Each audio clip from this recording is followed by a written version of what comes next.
I am with a man who has traveled all across the globe to wrestle. Originally from across the pond in the UK, now based out of the Okanagan in beautiful British Columbia. Today, I'm joined by Ginha. Ginha, thanks so much for joining me today. All good. Thank you for having me. So let's start off with the big news in your life. You just started an exciting venture as head trainer at the brand new Okanagan Wrestling Academy. Tell me all about how this came together. So funny little story is out here there is not really too much going on like wrestling wise, like school wise. And ever since I moved here, I had just wanted to get on teaching again. Like, back in the UK, I was teaching quite regularly. So me, Colin Cutler, and Bender, I don't know if you've heard of them guys. We just decided just to bite the bullet and just take it on and let's go. And yeah, we got some good stuff planned. I will be doing a announcement of this is a little sneak peek. We are doing a little announcement of a tryout day. So that will be up and coming. And then yeah, we'll be rocking and rolling. That's super exciting for you. I mean, like wrestling in the Pacific Northwest is huge, but in that little, nook of the Okanagan, there's a lot happening there and there is a lot of wrestling happening there. But for you to kind of fill this void is a huge thing in that area. For sure, for sure. That is one thing that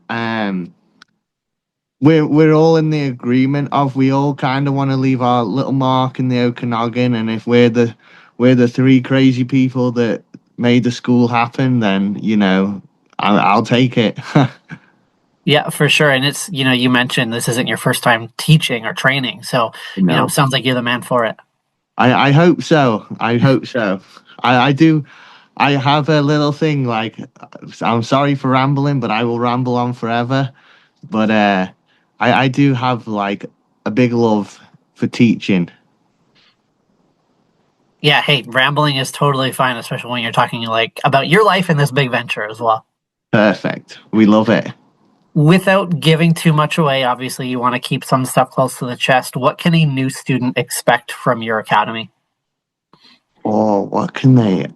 Honestly, the main thing that I want from it is that this is going to be the place that you are like, when you're working hard and you're like, damn, I just need it to be the weekend, or you need that one night and you just need a break. I just want to take whatever's going on outside. When you come to the school, that is the place you feel the most like love, and that's where it's at. That's where we're all coming together, we're all doing our fun things, and we're just building a community, and that's all that I want from it. And one little unique thing about, building that community and having a place to go is you've also got like accommodations for people to stay as well, which seems kind of cool. I do indeed. So that just I'm giving anyone the opportunity. I'm very grateful that I've been able to move out here. I just want to be able to give someone that's back in the UK, in the States, anywhere in the world, if you want to come and train with me, or we can always work stuff out where we can do like a little course or something to say, and you guys, we can come out here, we can wrestle, we can live the Okanagan life, because that's one thing that I'm so blessed for. The Okanagan life is my life right now. I've heard you talk about the rain from where you're from, or just the gray sky. So I mean, I'm sure it's quite the 90-degree or 180 difference from where you're used to back home.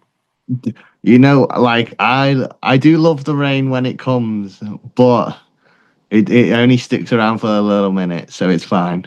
I'll deal well with that. I don't want grey clouds and raining and getting piss wet through. I'm not about that anymore. I'm working on my tan, and I'm keeping it that way. There you go. Well, you picked a good place to call home then. Perfect. You talked a little bit about, the growth that you had with your trainer and having a rivalry with your trainer. I believe Extreme Dean is his name. Yes.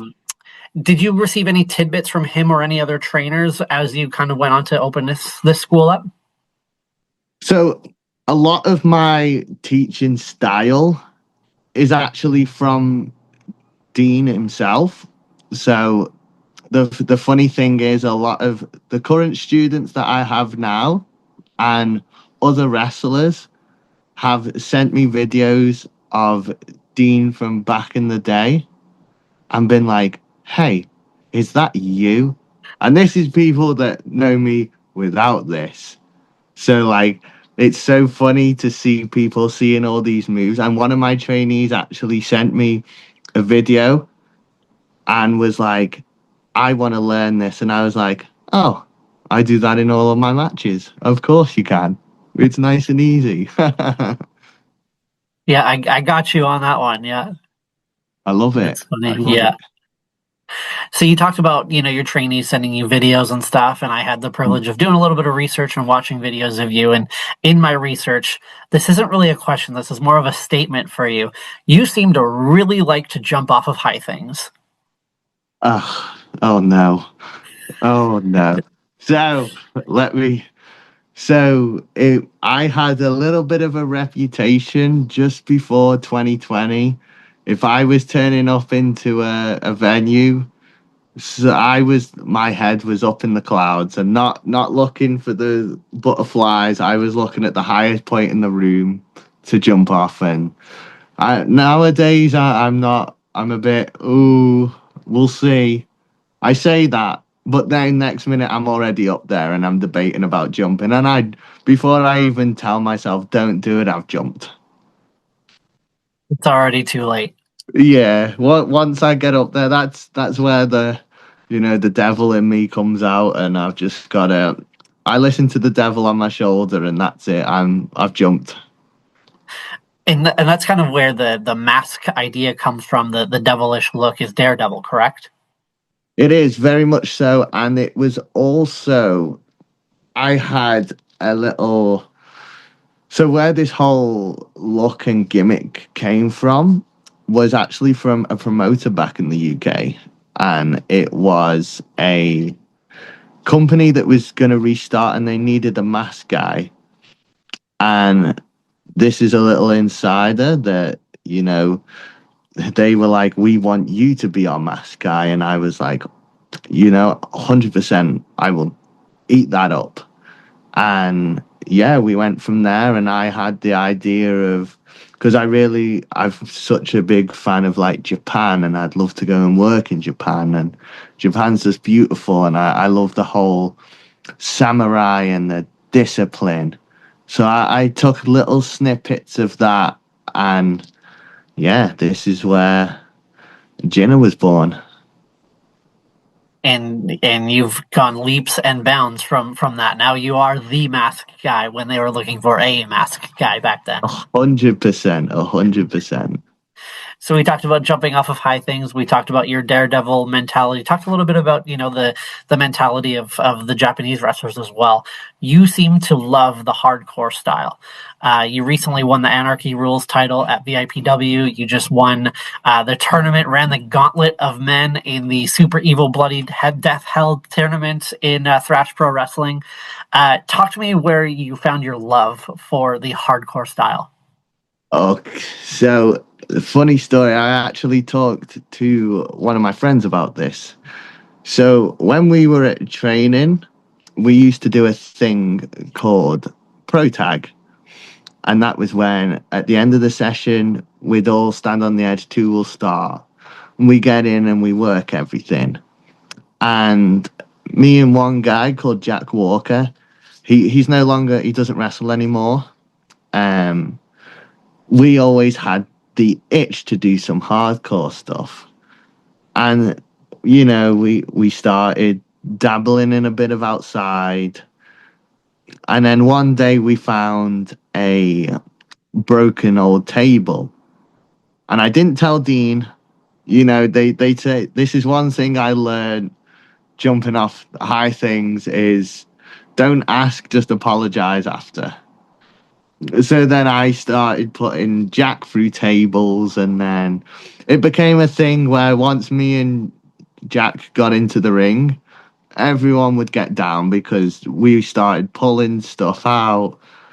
And then I started dabbling it onto shows and finding out that people actually will do hardcore stuff. And, I got to find some people that are, let's say, as crazy as me sometimes. And, yeah, and then I just got the bug for it, and then that was it. I was the guy, as well as jumping off crazy things, I was going to do a crazy spot. If there's weapons involved, I'm going full guns blazing. There's no maybe I'll do this. No, I'm gonna do it. If I've got hold of it, it's getting used. People were buying tickets to see what spot you were doing, probably. Buying tickets or having their cash out ready to get it stapled to me because that always seems to happen. Now that's an image a wrestling fan would love to see, having money stapled to another wrestler. That's crazy. It's if you check out Thrash Wrestling's YouTube, there is me versus Chase Dagenhart, and we are in downtown Kelowna, and he asks for a 20, and someone hands him a 20, and he staples it to my chest. So it's Have great. you mentioned the YouTube video? I'm sure there's a great picture of that out there in the world somewhere as well. There is. I will have to try and find it and send it to you. Yeah, absolutely. Make that front and center of all the marketing for this chat. For sure, for sure. Sounds like gold. Yeah, exactly. So it sounds like you've had your fair share of run-ins with weapons and hardcore, and just run the gamut of all of these things. Do you have a favorite story to tell about maybe a scar that you've received from a hardcore match that you've been in? Oh, that's a really good one. Um, I do have one, and it's like here where we had a bundle of light tubes on the outside on two sets of chairs, and I got drop kicked off the apron. And as I went through the light tubes, and I don't know why I did this, but I sort of turned like this as I went through. The tube went up and came back down, and it just stabbed me in the side. And then I'll have to find the picture. There's a picture of me looking at this tube in my side, and I just have to pull it out. And yeah, it wasn't nice. Oh my gosh, that don't have that. You don't wake up having to pull a light tube out of you in the morning.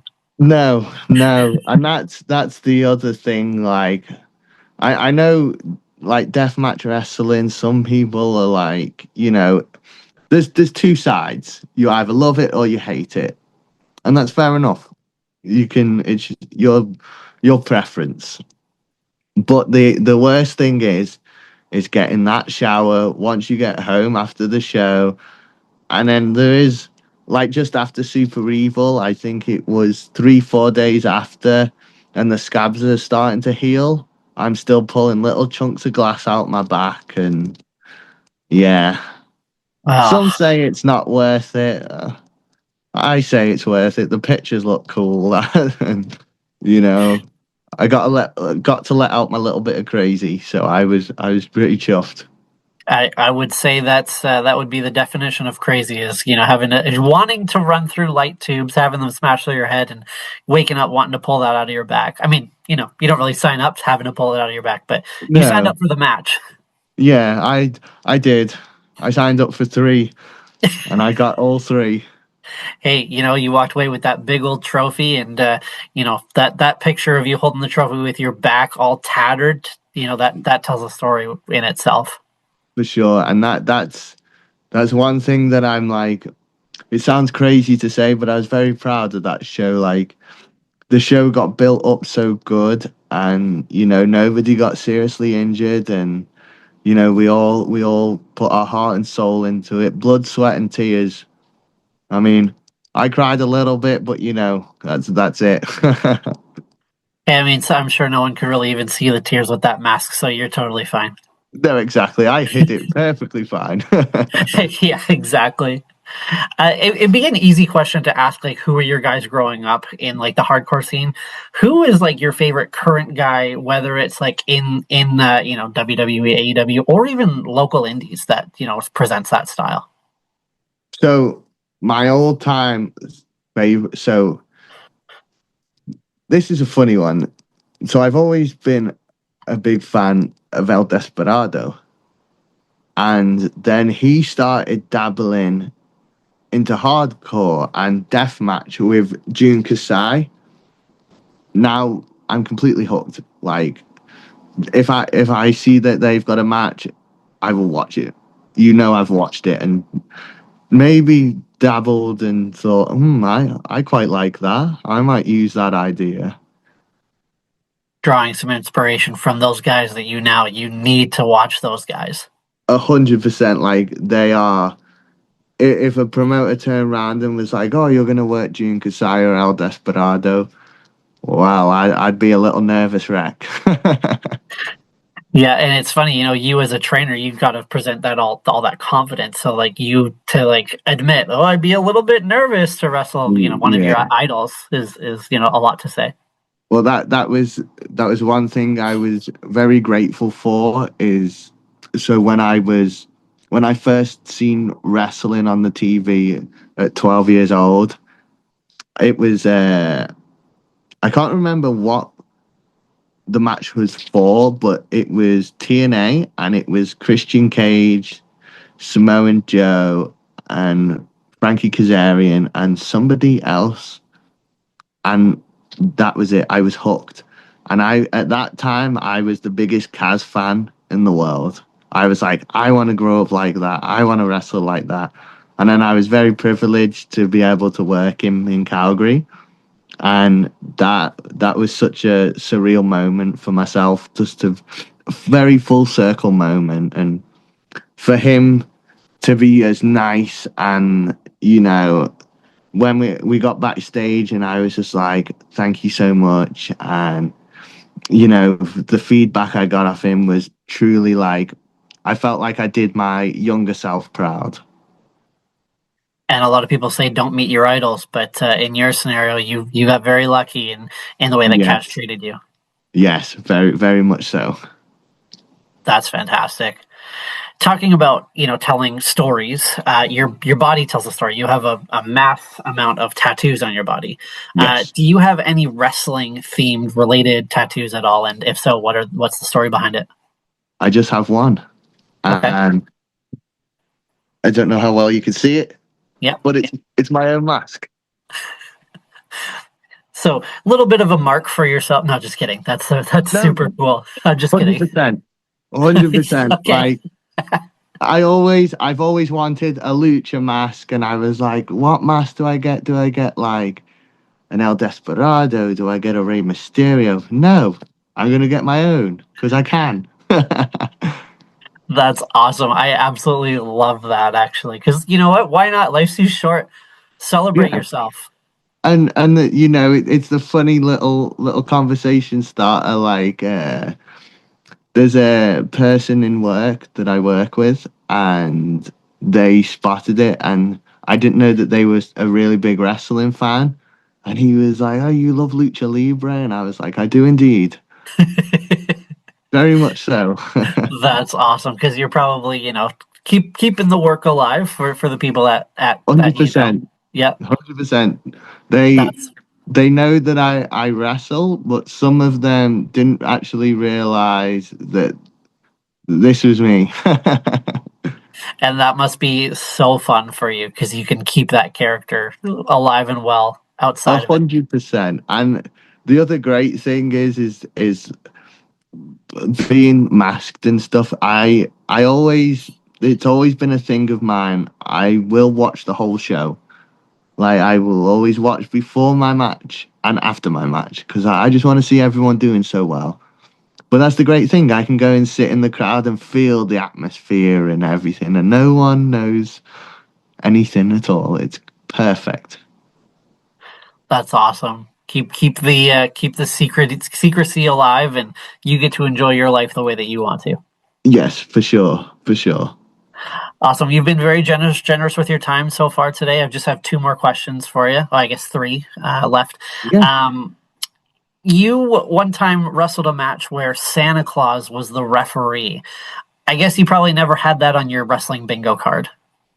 Oh my God. Yes. Yes, I did. Talk to me Oh, about how that happened. so the funniest thing is I got booked for this promotion. I turned up and they were already a bit hesitant because that was actually a church.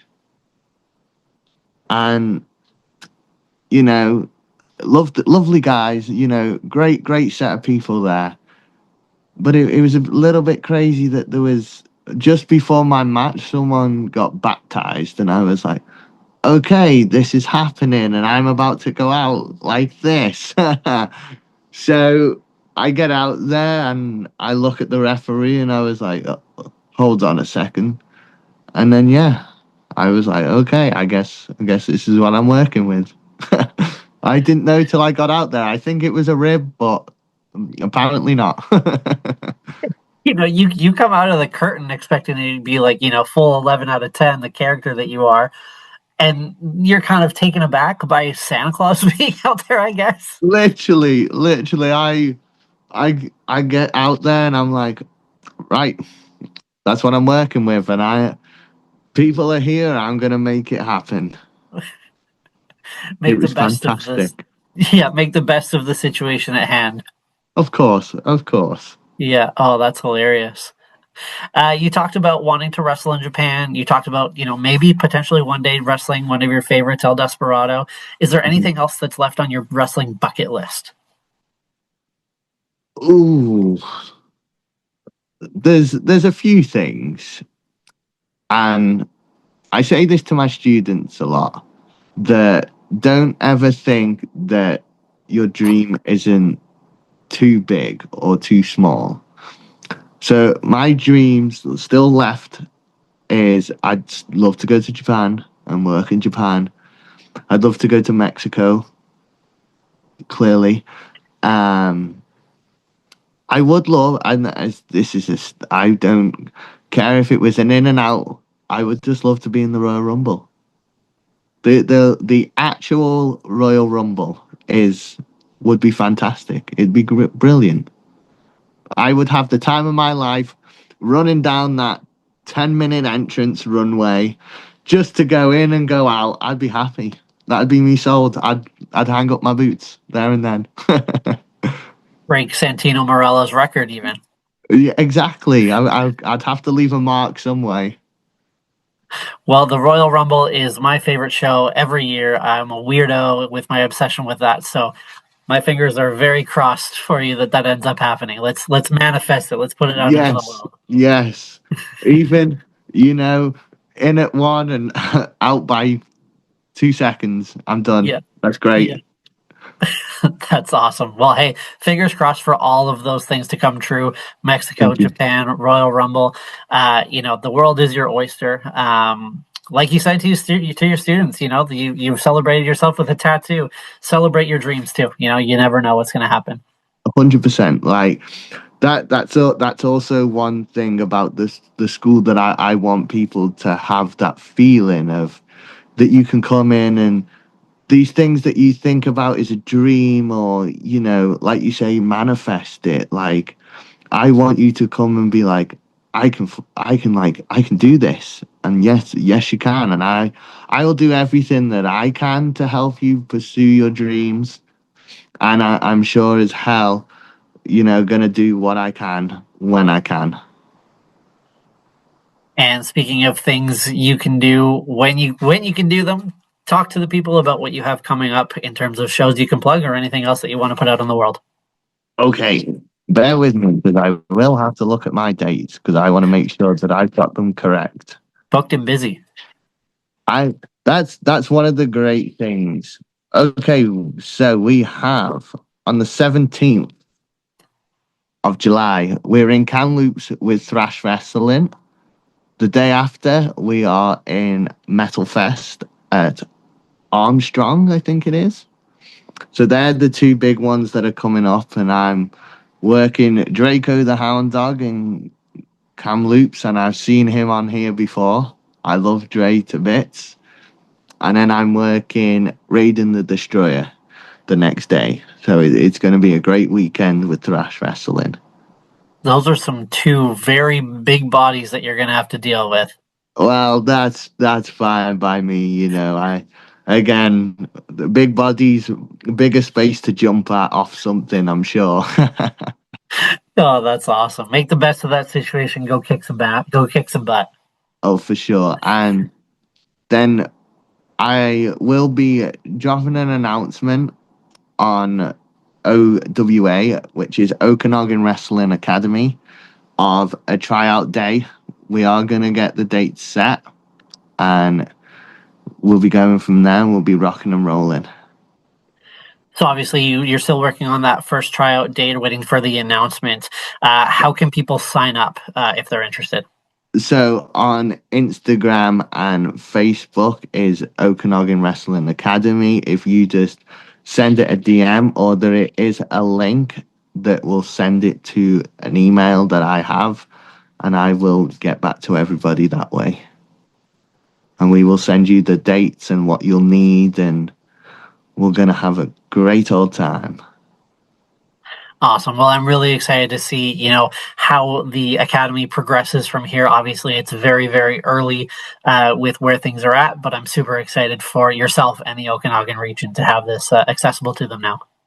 Thank you. I appreciate that so much.